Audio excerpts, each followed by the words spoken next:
DNA Video Productions is a full-service video producer with a fleet of drones, 4K, and HD cameras, as well as a crew of video operators. We handle commercial and residential real estate videos, as well as events for promotional purposes. We create book trailers, both live-action and running stills, music videos, and website videos. We also film series shorts for online distribution and are currently involved in filming a political parody. We specialize in low-cost movie making. Call DNA Video Productions at 941-748-6865 or visit our website at www.dnavideoproductions.com. That's www.dnavideoproductions.com. Thank you. Our sponsor this month is Published, an affiliate of Village Voices. Published offers all author services from writing tips, critiques, manuscript evaluations, and editing, as well as tips to help you become published. If you prefer to self-publish, purchase the step-by-step book on publishing through Amazon, or purchase services a la carte, from formatting to creating custom covers, or even tips to gather endorsements. The staff is headed by 2 professional writers. After your books are published, either trade paper, electronically, or both, purchase marketing tips, web services, book trailers, or turn your book into an audiobook. Publish provides all your writing, publishing, and marketing needs. So give them a call at 941-748-6865. Contact them online at dgould497@aol.com, or go to the website at www.publishedavillagevoices.webs.com.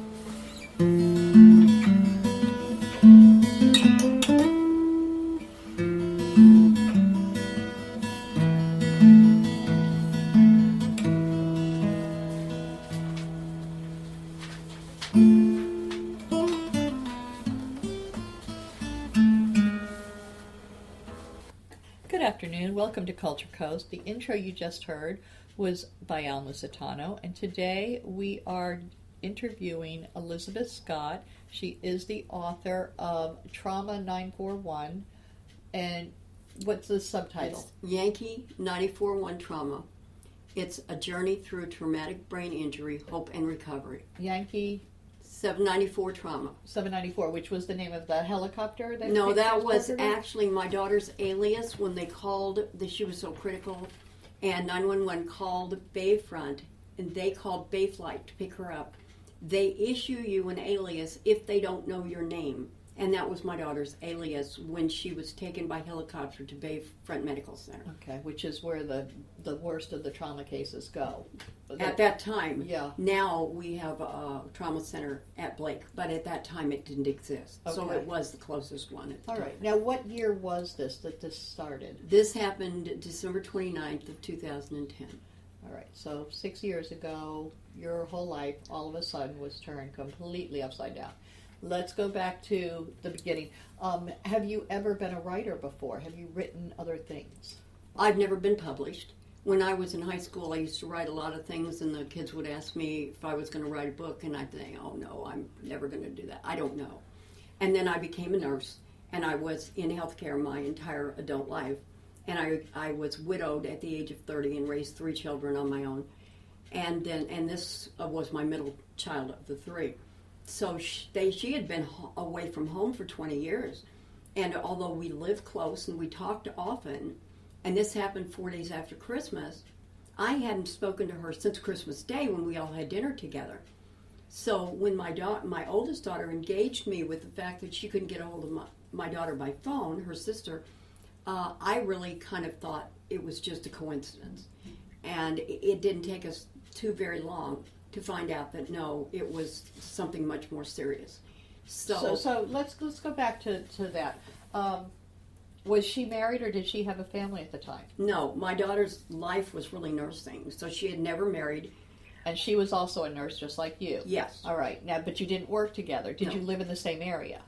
We both live in Bradenton, Florida, which Okay. is in the same general area. But And your oldest daughter also live in the area? Yes. Okay.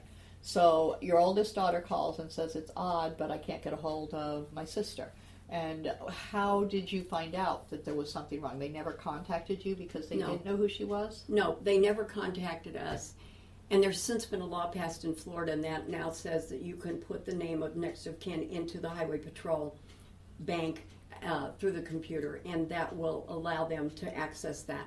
But my daughter lived with a roommate, and we all had cell phones, and the chaplain at the hospital had made an attempt to get a hold of all of us without any success at all. So my daughter had actually been at the hospital in emergency room for 12 hours before we ever knew she was involved in an accident. All right. So this all happened in a car accident? Yes. All right. Was she coming home from work? How did the accident take place? She had been at work and was on her way over to a friend's to watch a movie because my daughter works 60 hours a week. She'd worked her regular job and she had 2 part-time jobs in home health care. So she'd been doing this for a long time.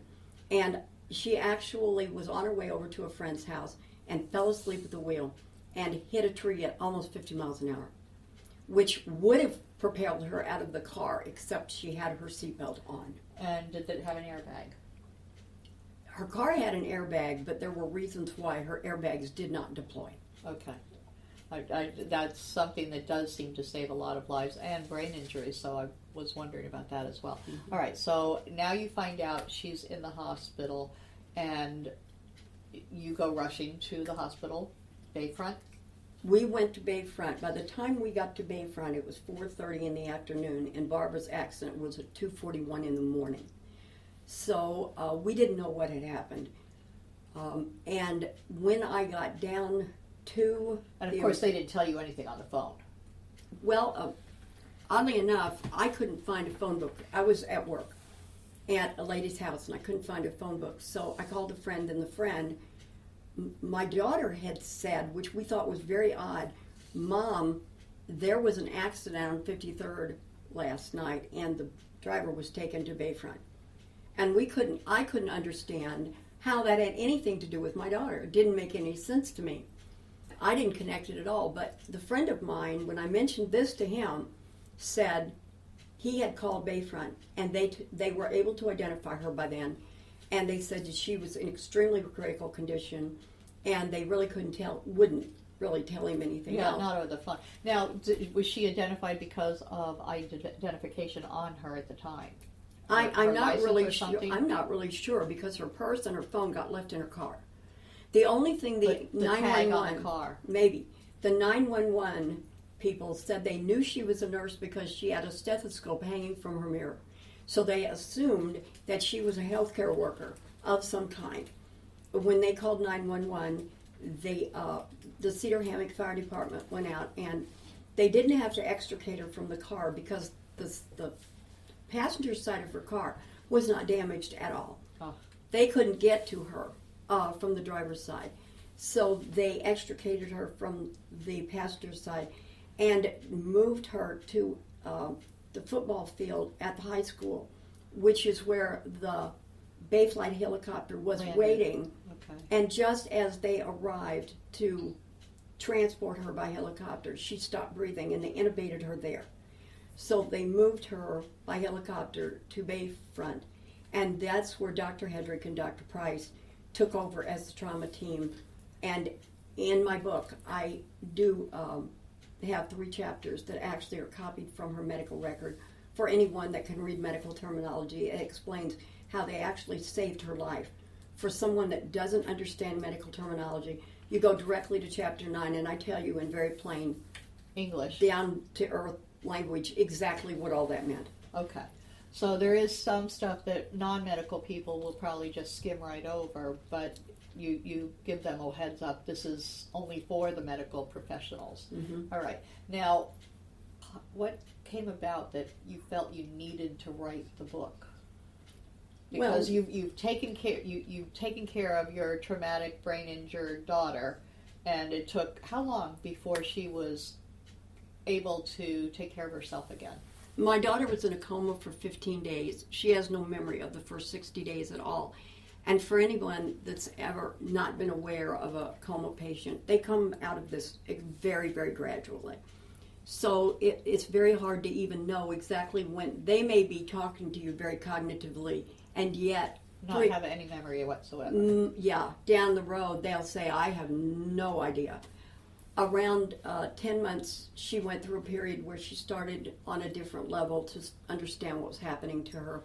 And by about 15 months, we were lucky in that she began to do things independently for herself quite a bit. So it took almost a year and a half before she was even able to do some things for herself. Mm-hmm. Okay, so this is a long time to suddenly be a caretaker again. I mean, your children are all grown and your caretaking is basically your job, but now you're mommy again and taking care of someone who really needs around-the-clock care? Oh, yeah. Okay. Oh, yeah. For the first... She was in rehab until her accident was December 29th of 10, and she was in rehab until early part of May. And we went through a hospital, we went through a step-down hospital and 2 rehabs before she came home, the end of May, or the beginning of May. And then up until probably February of the following year, it was pretty much all the time. Were you able to continue working? No. Well, I did work while she was in rehab 4 days a week. I was working, and then I would finish what I was doing, and I would take off and go to the hospital to take care of what needed to be taken care of there. Okay. And then in July, I was working in a seasonal position at that time, and my employer didn't need me any longer. So by that time, I was able to devote full time to her. Okay. So what is it exactly that made you realize you needed, because you needed to write the book? How did that come about, that you needed to write this book? Well, I understood traumatic brain injury is such a different thing for every single person that it occurs. It's like a snowflake or a fingerprint. No two are alike. And I had wished there had been a way that I had been able to get a hold of a book that had kind of helped me with some of the steps of knowing what to expect. So basically, I thought it would be a service to people who encounter someone with TBI, to be able to not only understand the steps that they're going to be faced with, but the emotional roller coaster that the caregiver actually goes through it. Because I was her mom, all this time that she was unaware of what was happening around her, I'm going through all these adjustments that she was completely unaware of. And as a caregiver reading this book, I think it's helpful that you understand that the people surrounding this person are also going through something at the same time they're going through something, and it's a different kind of thing. Everybody's experience in the whole situation is different, and how they're handling it is different. Some people really can't stand being around people who are ill, and they back off and you lose them. And it isn't really that they're bad people, they just really can't cope with medical problems. They don't go to hospitals, they don't visit the injured or the ill. So you've got different experiences for each person and what they bring to the table. So what about your other daughter and your son? Did they come and support you during all this? My older daughter was very concerned, and she's initially at the hospital a lot. My son was in Iraq at the time of my daughter's. Yeah, and we had to wait until the doctors determined what her condition was before they could decide if she was critical enough to even bring him home from Iraq. As it turned out, they did. The accident was on a Thursday, and the following Monday, he was here. And it was right after New Year's Eve. And Mark came in, and to my delight, the Army decided because he only had 6 weeks left there, they weren't going to send him back. So that's sweet. He was here for 2 weeks, got to take some R&R. He had gotten married in July, and his wife hadn't seen him since they got married. So she was able to come, and she was able to spend a few days with him. And he was here to support us, and that, of course, I was very happy to see him, even under those circumstances. And then at the end of the 2 weeks, they said at that point her life was no longer in Critical. danger, and so they wouldn't allow him to stay any longer. So he had to go finish his 4 weeks local in the country. Well, no, he went back to Fort Hood, Texas. Okay, yeah, in the country. Yeah, He had yeah. to finish his time in the country. So it pretty much was me taking care of day-to-day things. Right. And a lot of, strangely enough, in the book, I talk about a lot of really odd stuff that maybe you wouldn't think about happening. My daughter has a PBA, which is pseudobulbar affect, and it affects patients, their lability. They have a tendency to laugh or cry inappropriately, and people don't quite know how to deal with that until you explain to them it's just part of her brain injury. But in the beginning, I didn't know it either. I had not ever seen anybody with PBA. So I would go to a rehab. I would go to therapy with Barbara, and she would cry and cry and cry, and I would go, is she crying because she's glad I'm here? Is she crying because she wish I'd go? I had no idea, and I learned as time went on that you don't take it personally. It's just they can't help it. And she's much better now than she was. The emotional control thing in their brain is not... Yeah. It's not functioning properly. Well, a lot of the filters that you would expect adult people to have are no longer there during traumatic brain injury, and they will sometimes say and do things that wouldn't be appropriate to the person you know, but you understand it's their brain injury. For example, my daughter's condition has progressively gotten better, and it will for the rest of her life. But interestingly enough, as everything else has improved, her hypersensitivity to light and sounds and other things that a lot of us don't pay attention to are getting worse at 5.5 years out. And for example, I was standing in the kitchen the other day. I popped a piece of cheese in my mouth, and I was quite unceremoniously informed that I was chewing too loud. So some of her senses have gotten much stronger. Yeah, and that, strangely enough, no matter how you're injured with TBI, that seems to be a commonality among all TBI. Oh, interesting. Barb has a really, really good friend who was electrocuted, and he has that same problem, even though his brain injury is very different from hers. That's a commonality with many brain injury patients. And a sense of taste, do they become super tasters where everything is too strong, like the No, peppers and stuff? I haven't had her mention that to me. Okay. But the sounds of a lot of sounds, things that I don't really pay attention to. Like our ticking clock in the background? Like for instance, I know when I leave the car, if I leave the key on and the door is open, it will Ding, ding, ding. ding. That absolutely drives her insane. She always pulls the keys out of the ignition because she can't deal with that. So those I find it rather annoying myself, but I don't have one of those injuries. Well, but I can know. see how having super sensitive hearing, you might. It really would drive me totally nuts. I totally get that one. All right, now, so you've decided you're going to write this book to tell people about your particular experience through this. You also, the book deals a lot with your belief in God. Mm-hmm. And how he helped her and you through this whole thing. So it's both you're melding the two things together, and on top of all that, you've got a little bit in there about the fact that in the middle of your helping her recuperate, you were diagnosed with something even as critical, possibly even worse. So. Well, 15 months into her recovery from brain injury, just about the time we got her to where she was able to microwave her supper and let herself in and out of the bathroom and let the pets in and out, I was very suddenly diagnosed with stage 4 squamous cell carcinoma.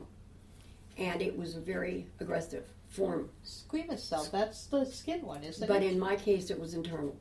It was how does that happen? I don't know. All right, sorry. I've always heard that that's one of the ones that's mild and you don't really have to worry about it. Well, I found a lump on my neck just above my clavicle on the left side, and it was the size of a walnut when I found it. It wasn't painful. I didn't have any sensation it was there. It was an accident that I found it. But I decided, just to be on the safe side, I was going to go see my doctor, Check it out. who was also Barb's doctor, and I was going to have him tell me, oh, it's nothing, don't worry about it. A ganglion or something. We'll just take it all out. That didn't happen. He sent me for a CT Biopsy. scan, and then he sent me for 5 biopsies, and she took 5 biopsies.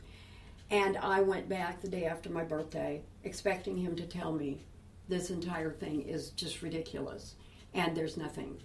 But in the meantime, it had gone from the size of a walnut to 6 centimeters, which is, if I put my hand on my neck, it covered the palm of my hand. Wow, so it grew really fast. Yeah, it was very aggressive. And it was already pressing on my jugular vein. So when he said to me, Betty, you've got squamous cell carcinoma, and we need to get you to see Dr. Worf immediately.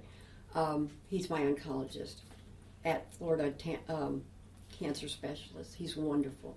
So they sent me over there, and Dr. Worf sat down with me, and he said, this is what we're going to do.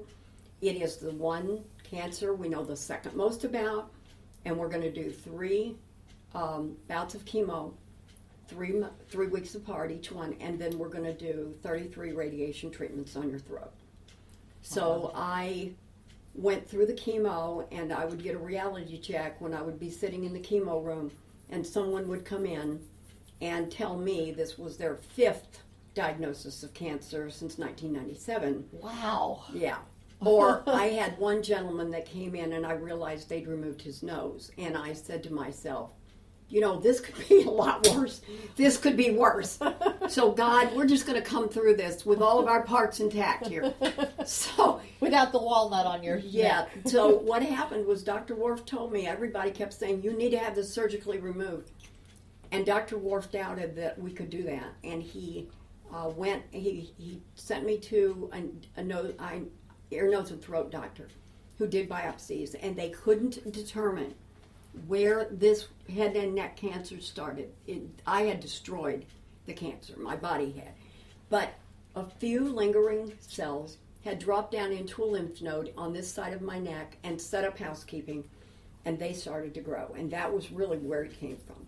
So I went through 3 cycles of chemo over a period of 9 weeks, and then at the end of the chemo, and you spend the whole day there. So at the end of my day, they would send me home with a fanny pack that had a drug that went for, I would take 72 hours. Right. Then I would go back and have more labs done. And then I would And meanwhile, you're also still taking care of your daughter every day when you get home. Mm-hmm. Now she's home and she's taking care of herself a little bit, but she really, by that time, thank goodness, was at the point where she could pretty much do self-care. So I would do 1 day of chemo, and then I would have a week to get sick, a week to be sick, and a week to feel better. And then we did the same thing again. yes. But amazingly, about midway through my second bout of chemo, about the time I lost my hair, this place in my neck just disappeared. He told me that's what would happen. I was the doubter. I thought, how in the world? And it did. It went away. So I thought, well, I can lose my hair if I can. My hair will grow back if the tumor doesn't. So I thought we were good there. And then I went for 33 radiation treatments on my throat and finished chemo in October. Then in December, he did a CT scan, and I showed clear. There was nothing in my body that would indicate that I had cancer anymore. Dr. Worf said he was sure that it was gone. So then I did another scan in March, and again it was clear, and I thought, okay, we're moving forward, we're doing great. And then the 26th day of May of 2013, I landed in Blake in ICU with a necrotic valve.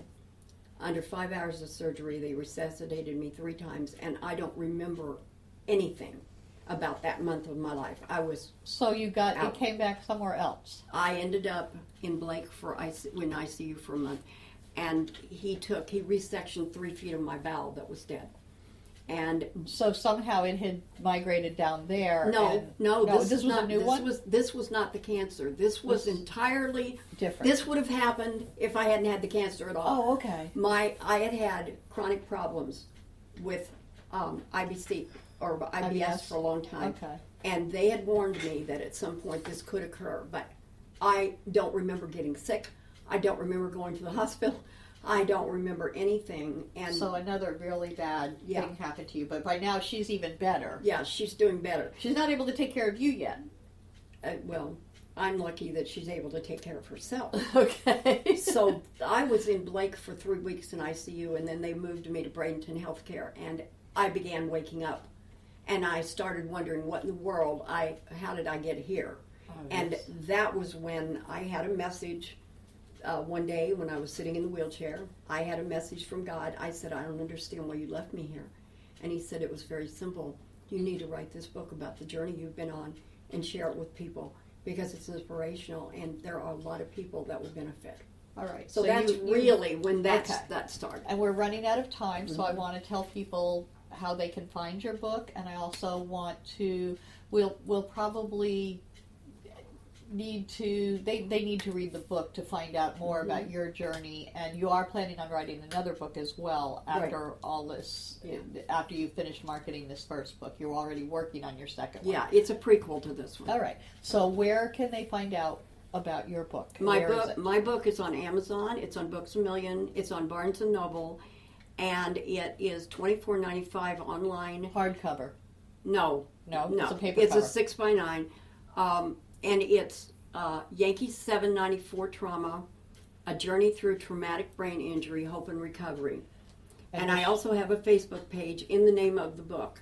So if you go to the Facebook page, we keep you updated on what's going on. All right. So it's Yankee Trauma. It's Yankee 794 Trauma. Okay, we got to make sure they know that. Yankee 794 Trauma. And if you put that in on Amazon or Facebook, you should be able to find more information so that you can purchase the book and learn more about traumatic brain injury, because it's a very extensive problem, and your book goes into all the different ways that it might happen and how many people are suffering from it, which we really don't know about.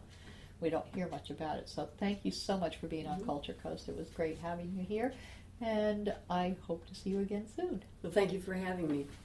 Nightmares. Frightful visions during the night, causing terror and loss of sleep. Daymares.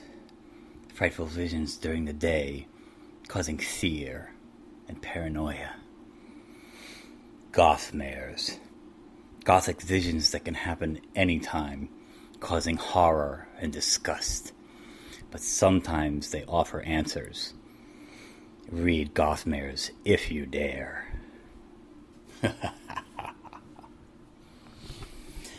Gothmares, a young adult novel by Al Musitano, available on Amazon and fine bookstores everywhere.